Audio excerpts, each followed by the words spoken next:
Hi, today we're going to begin the lecture on global gender roles, and we're going to start off by talking a little bit about gender differences. And the first thing I want to talk about is life expectancy. If we look on average, women live approximately 4 years longer than men. Now, this is a global average. It will vary slightly from year to year, and it may vary depending upon which statistic you're looking at. But generally speaking, globally, women live on average 4 years longer than men. That does vary, however, with geography, as does almost everything that we talk about this semester. The differences between the life expectancy between men and women are lower in Africa, so they're closer together, and they're a little longer in South America, Europe, and the US, meaning women, the gap is a little longer between men and women. There is one part of the world, however, where women live as long as men or even less than men, and that is in South Asia, and we will get to that in a few slides. So one question that comes up is why? There are, again, many theories as to why this is occurring. Some might say it's genetics. Maybe there is a difference in our actual genetic makeup. Maybe there's a difference in our hormones that affect stress hormones and other hormones in our body that could relate to health and disease. It could be the stresses of work, the type of work that men do versus women. It could be high-risk activities. Some studies have shown that men are more likely to participate in high-risk activities, whether it be drinking or smoking or gambling or extreme sports.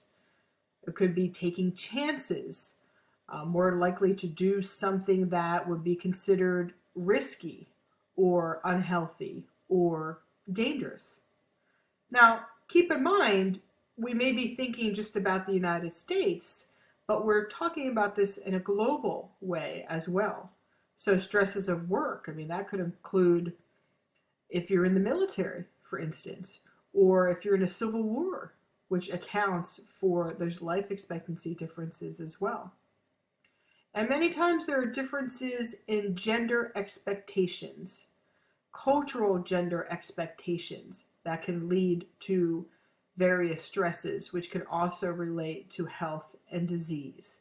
And a lot of those cultural gender expectations are tied up into our identity. And our identity is really how we make sense of ourselves. Earlier we talked about Mentifax, which is basically a national identity, but here we're talking about a personal identity. Who do we think we are? How do we make sense of ourselves? How do we label ourselves? If I asked you, who are you? You would probably give me a long list of labels. I'm a mother, I'm a father, I'm a sister, I'm a daughter, I'm a student. You might even mention political affiliations or religious affiliations or food preferences or anything. A whole bunch of different ways that we can label ourselves. And we establish these identities in many ways. We construct them through our experiences, through our emotions, our connections, and our rejections.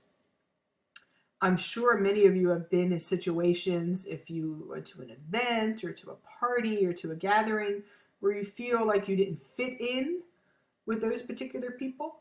Well, that would be considered a rejection of some sort. Or maybe you went somewhere else where you felt like you did connect.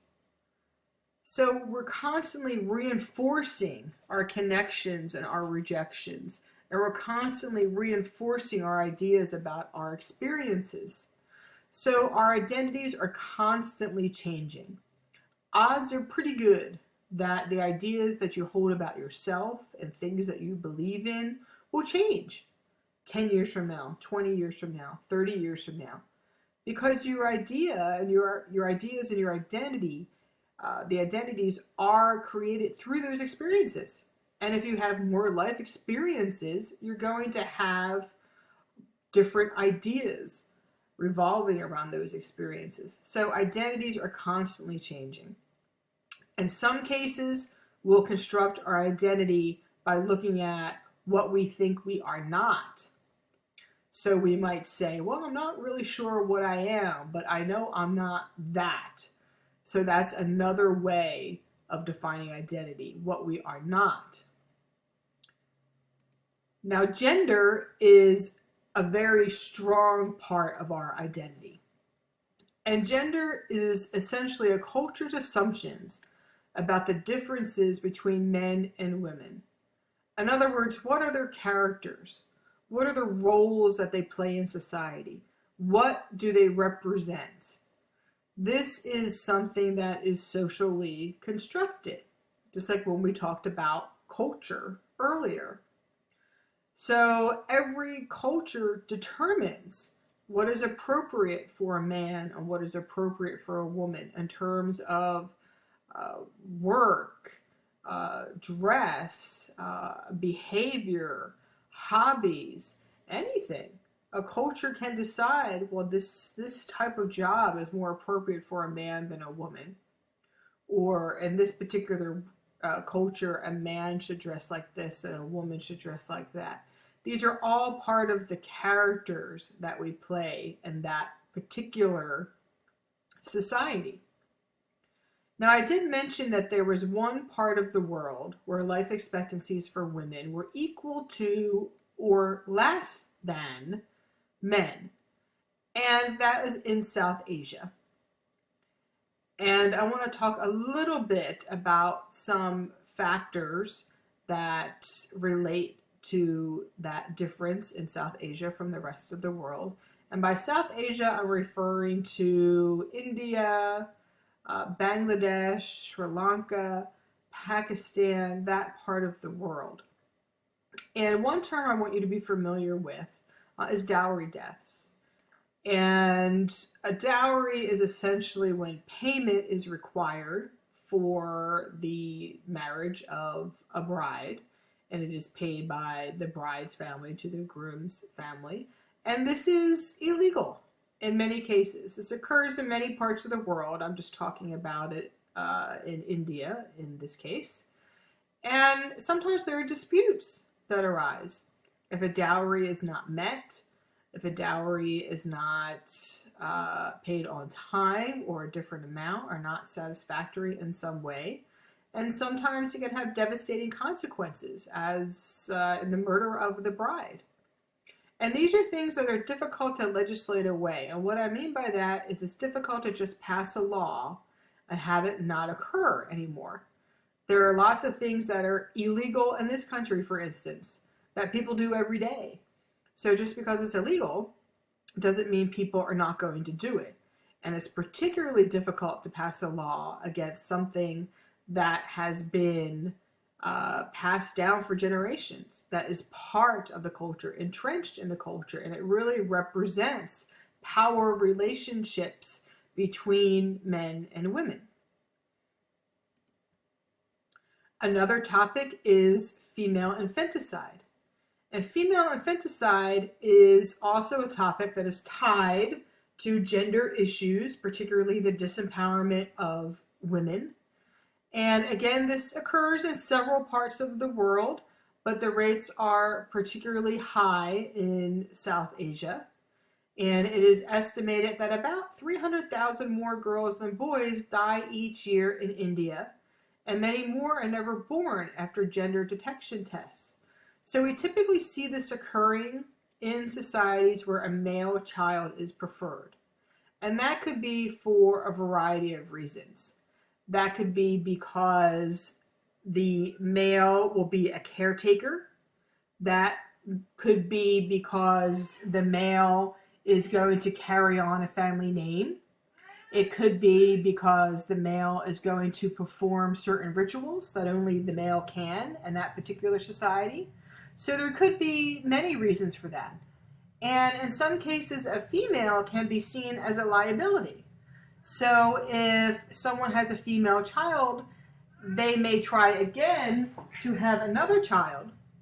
But what if that second child is then a female? And then what if the third child is a female, or the fourth child is a female? This is the case where we may begin to see female infanticide enter the picture, where we see the disappearance then of female babies. And as is mentioned, many times the baby may never be born and the pregnancy is terminated because it was a female. So the gap between the number of women and men is widening. And the problem is, what do you do? In some cases, you may need to wait until there's a worst case scenario. What if you have one woman per 50 men, one woman per 100 men, one woman per 500 men, one woman per 1,000 men? That would be one popular woman. So some say perhaps we need to take it to the extreme in order for it to be reversed. And others say that would only lead to a more drastic scenario. But again, these are topics that are tied with the disempowerment of women. And some say perhaps we need to invest in women to make them more valuable to the society. So it may depend upon education, for instance, to get more women into the workforce so they're not seen as a liability.